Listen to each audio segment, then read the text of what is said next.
The oldest Anarchy server in Minecraft is panicking right now. A new exploit has just been discovered in Minecraft's code involving mob spawners, and it's already been weaponized by base hunters to steal valuable item stashes. Players are being robbed left and right.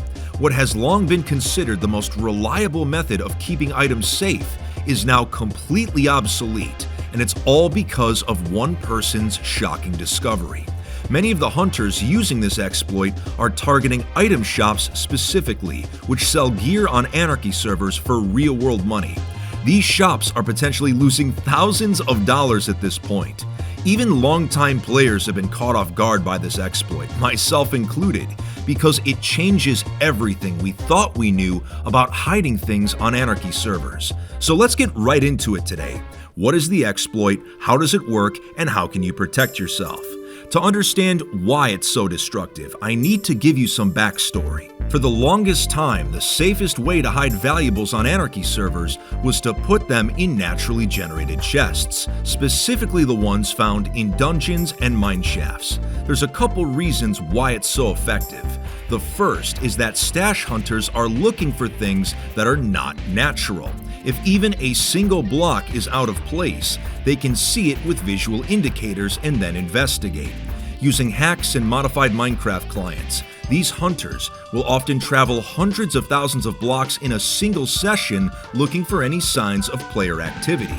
So naturally generated chests are a defense against these tactics. As long as no other blocks in the area have been modified, hunters will simply pass by, even if the chunks have already been loaded previously.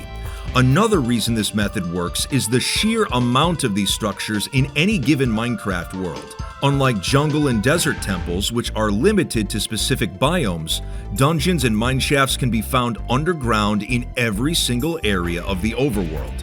When base or stash hunting, it's just not practical to check every single one you come across. Even if the process is automated with things such as baritone, it just takes way too long. So if you hid items in these structures, covered your tracks, and made sure there were no modified blocks in the area, your items would be safe in most circumstances. This method was actually taught to me on the server over 10 years ago, and it's even advice I've recommended in previous videos. Despite all the advances in Minecraft hacks over the past decade, this has still been the tried and true method of hiding things on Anarchy servers.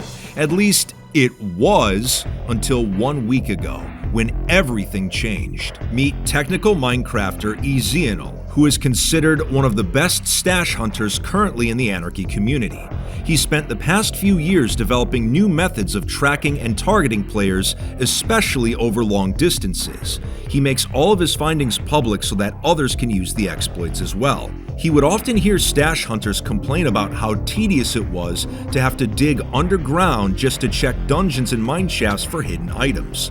And with many travel exploits such as elytra hacks constantly being nerfed, hunters are always looking for new methods that can save them time. Knowing firsthand how tedious base and stash hunting could be, Ezeanol began wondering if there was an easier way to check these structures without having to go all the way down to them. He began looking through the game's code to see if there were any vulnerabilities, specifically involving mob spawners, as this is something that can be found in both of the structures. While reading over the code involving the actual spawning of mobs, he made a shocking discovery hiding in plain sight. A simple line of code that, for most servers, was worthless, but for 2B2T would be devastating. When a player gets within 16 blocks of a spawner, it activates and monsters start to appear.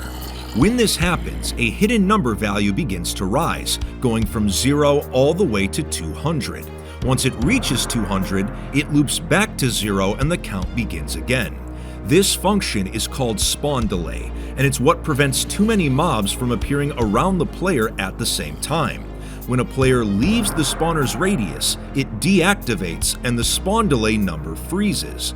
It will stay at this number forever unless the spawner gets activated again, which resumes the count. In normal gameplay, it's not possible to see this number, but as long as the spawner is in your render distance, it still reveals the data to your game client.